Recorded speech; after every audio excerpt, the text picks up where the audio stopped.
Joining me now, Insurance Commissioner John King from Georgia. John, thanks for being with us. I appreciate the opportunity. John, I think it was Sunday, maybe it was Saturday. I think it was Sunday. So you sent a Facebook post out that somebody sent to me. I don't even know who. And it was before the football games were coming on, right? So I'm, determining what loser I'm going to pick this week, right? So I'm going through that. Somebody sends me this from John King. And I don't know, it was a Facebook post or something you wrote. And I'm like, wow, this guy nailed it. You nailed it. You talked about the fact that we're excusing away these string of losses we're having, Georgia particularly. We're excusing it away with early voting. Trump's not on the ballot. Nobody knew about it. Not enough people are showing up, blah, blah, blah, blah, blah. And you said, look, we're getting our ass kicked because we're not addressing the concerns of real people. And I'm like, I got to get this guy on. John, can you elaborate on that? It was a great piece you wrote. Well, thank you, John. We've become complacent. And I think that's our biggest danger to our democracy, is that when we become comfortable, we were successful because President Trump has led our nation. He has brought the good ideas how to fix it. It's taken time because the economy was really messed up. The problem is that we become complacent because we won this last victory, and we're getting our butts handed to us because we've taken things for granted. We have to go out there every day and fight because we have the right plans. We have a vision of make America great again. That is incredible, and we can wrap ourselves around that. But we have to deliver. We have to go to the communities. I went to one of the district GOP meetings, and we talked about what I wanted to do. But I didn't hear any of the other candidates. They all just wanted to say, well, I'm the MAGA candidate. Okay. And what else are you going to deliver to our party? We have the right ideas. We have delivered real solutions.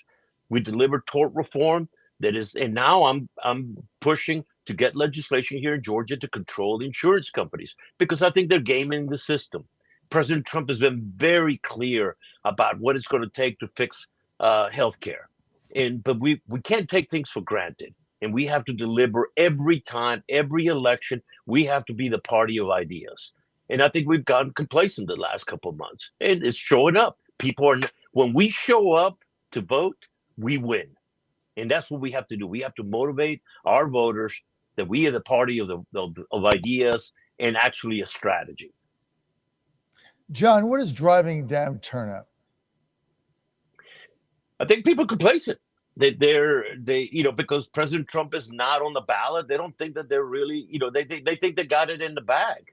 And so candidates have to go out there and talk about not just I'm the MAGA candidate. No, I'm MAGA, and these are the things that I want to do to support our movement. And we're not hearing that. And that's what we have to get candidates to out there and really describe this vision. It's easy to get behind a slogan. We have to deliver inside this strategy. What are some of the reasons why the Georgia Republicans lost those two public service commissioner races? I think because we had Republicans in those districts. I think we took it for granted. And we have to fight for every district that we're competing in Georgia. Georgia's not a solidly, bright red state anymore. We are a competitive state. We're a 47, 45 state, and we better go out there and compete for every vote. We can't take anything for granted. And that's why this week I'm going to go out there and support a couple of our candidates who are out there on the ballot, who are working hard. And us who have been elected statewide, we also have a responsibility to support our candidates and our party. We have to go out there and go and knock on doors and do exactly what got President Trump the Georgia vote.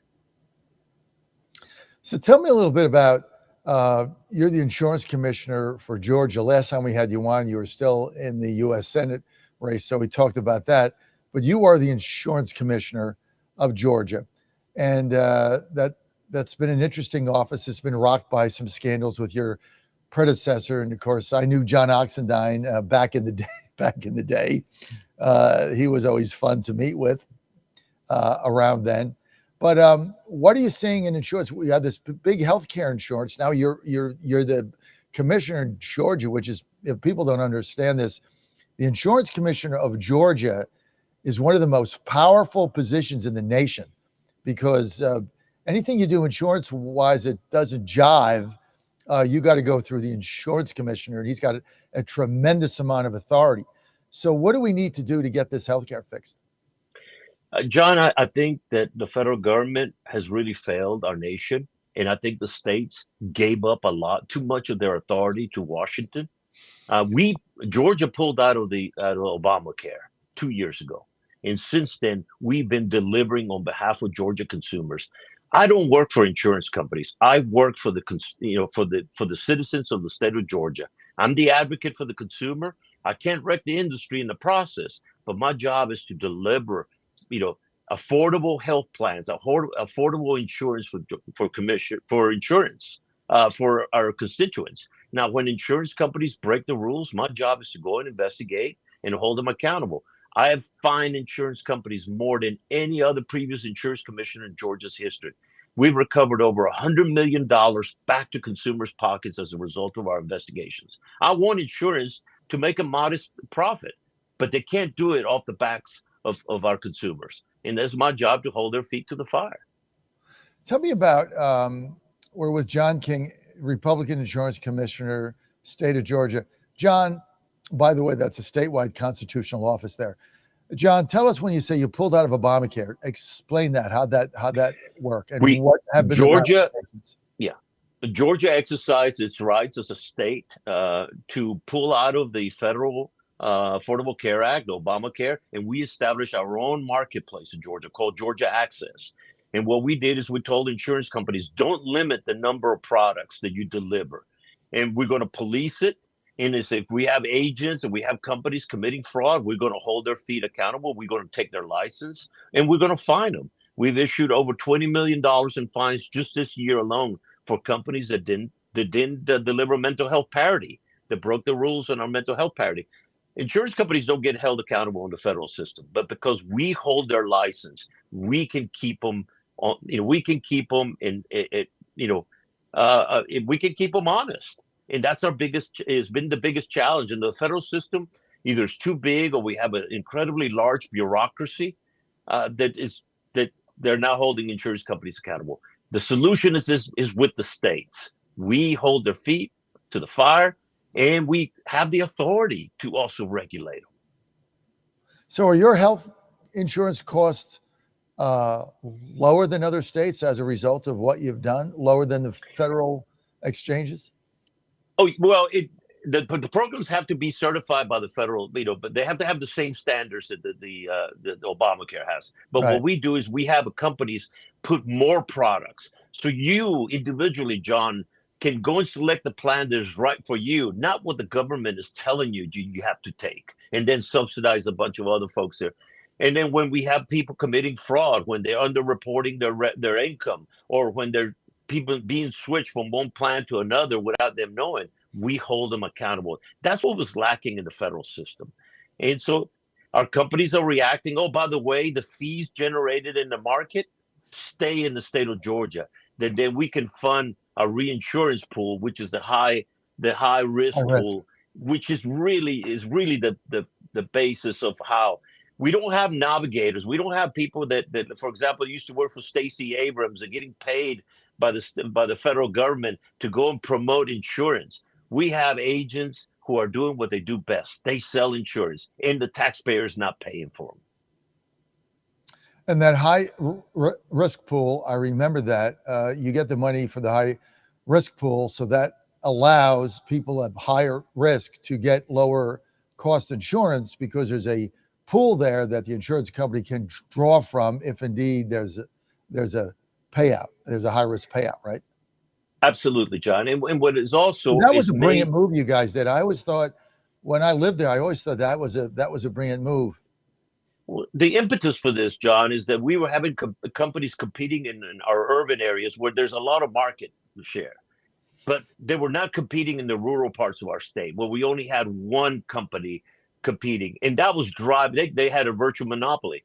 When we established the reinsurance pool, then other companies knew that their high risk was covered, and so they went and competed in parts of our state. There's not a single county in the state of Georgia that has less than 3 carriers competing for business.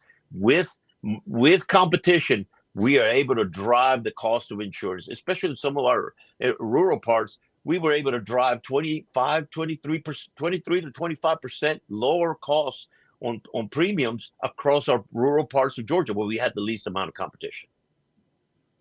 I mean, you got to figure it out. I remember when I was there was a debate about that Georgia insurance was high because you couldn't compete across state lines. How did that ever get resolved? What we did is we are now working as the Southeast commissioners. We're encouraging other states across the Southeast to do what we're doing. And I think there's a vehicle there that if we can get several states to form a compact, there's a possibility of doing that as well. But at least the innovation is taking place at the states. You're not hearing any talk of innovation in the federal system. And I think that's what I'm a big proponent of bringing this. We gave too much authority to the federal government to have control over our lives. And I think it's time that states take some of that control back from Washington, where we can't take 40 days off and just shut the government down. We will be tarred and feathered if we did that nonsense. We have to deliver every day because we're accountable to the people. Now, when you say you pulled out of Obamacare, so do you have any residents that will be affected if the Obamacare subsidies expire without an extension? John, there's so much talk of the subsidies. The subsidies were a landmine that were planted by the Obama administration. They knew that sooner they were trying to wreck the health system where we would have a single payer. And so these landmines were planted back in the Obama administration. I would like to have perhaps the subsidies probably maybe for a year to help us transition out of this. But I'll tell you, our performance right now on Marketplace, because we're marketing to people and we're telling them, hey, you had a silver plan last year. Well, you didn't use as much as your insurance as you probably, you thought you were going to have. How about looking at a bronze plan? And this was more suited for the amount of claims that you put in last year. And so we're talking to people individually. We're talking to over 1 million people in Georgia about, and the market is responding to that. And so even if the subsidies got passed, I think it's too late to implement them in the first place. And of course, personally, I don't like the idea of health insurance companies getting more money out of the tax rolls as it is, because this money would go to insurance companies. They're not going to go. It's not going to go to the individuals where really Americans really need that help. And that's what we have to deliver. We have to deliver options for Americans, not just shoveling more money into the pockets of insurance companies. You're on the John Fredericks Media Network, Trucking the Truth Across America. We're with Georgia Insurance Commissioner John King. So, John, let me ask you a question. So you were running for U.S. Senate and Governor Kemp asked you to get out of the race. Are you a victim of your own performance?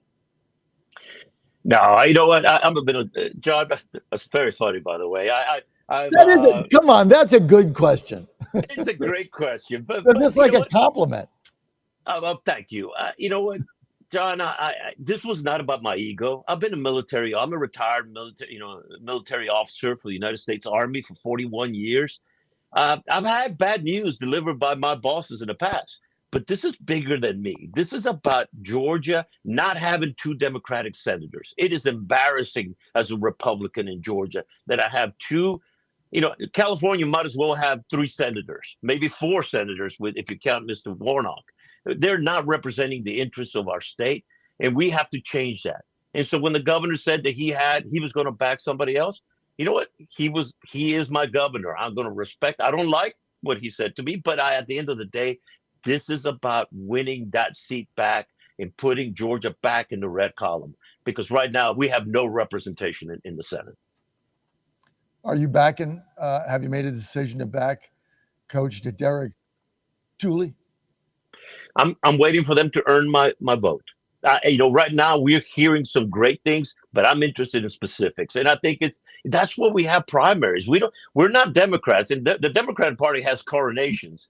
And Republicans, we fight through a primary process. I want to hear ideas. I want to hear details and who's best suited to be able to represent. But once we make that selection, I'm going to be out there working my butt off to make sure that we have a Republican elected to the United States Senate for Georgia. What is this? You're really good, John. What is the state of the Republican Party in Georgia? They had a string of losses. They've had some not good media about various members doing various things that are not good, and they're losing races. What is it? What is this? Do we have a Georgia GOP? Like Virginia doesn't have a Republican Party, so forget that. Now, I live in Washington, D.C., the safest city in America.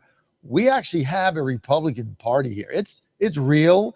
We only get 7% of the vote, but it's vibrant, and we get things done. What's going on with the Georgia GOP? Well, first of all, thank you for mentioning Washington, D.C. I was there about 4 days ago for a border security conference. And I'll tell you, standing next to a bunch of West Virginia National Guardsmen down there on East Street, that made me feel like, you know what, these are my folks. And I went and thanked every one of them because good they're for out you, there. John. I do that every single day. I went on They the were out there. metro. I went on the metro yesterday. I saw 3 of them at the Cleveland Park station. I got off. I saw 3 of them at the Metro Center. I do the same thing every single time I see them. I get up to them. I thank them for, as a DC resident, keeping us safe. And I'm like, look, all the flack you're getting, it's not from the people that live here. It's the people that coming from Northern Virginia, Montgomery County, Maryland, you know, the libtards with masks, white women, old. It's not us. You know, we love you guys. You're making us safe. Thank you. These are kids from West Virginia, and it was freezing cold, John. It was brutal cold. I mean, us Southerners don't do too well with cold weather. But I tell you, I went and thanked every one of them. Not a single one of them was whining about the cold. They had smiles on their face. They were alert. And these are West Virginia kids who just lost one of their comrades that was killed, and another one is recovering from their injuries. That to me shows me what's the best about America. I'll tell you, I have incredible, when it comes to the Georgia Republican Party, I have incredible faith and confidence in Josh McCoon. He's been an incredible chairman. This is a call to action for us Republicans, that we can't just wait for things to happen to us. Josh is engaged. Senior, statewide elected officials in Georgia, Republicans. This was a call to action. We now got slapped in the face. Now we need to go out there and deliver. We're at halftime. Well, I get it. We're at halftime, and just like our Georgia Bulldogs, we're out here now getting ready to hunker down and start paying attention to every district is competitive, and we better go out there and knock on some doors and make our case. So, John, I bet the Georgia Bulldogs to win the championship. I got 6-1. It's since gone down. 6-1 I got, like, immediately when it first opened. I'm like, I'm going to jump on these dogs after that Alabama win. Did I make a good bet? Absolutely. Even though, as a former police officer, I don't encourage people to go and gamble. I think that's probably it's as good legal. John, it's legal. It's not legal in Georgia. It's legal in Washington. But you know what? That's a good probably it's almost as good as your 401k, probably better. Okay, but I also bet the Falcons last week after telling everybody never bet the Falcons. They finally won a game. Guess it was what? They beat Tampa. The Kirk Cousins always beats Tampa. He owns them. It's too funny. If he started all season, you guys might have had a shot to get in the playoffs. You still actually have a shot.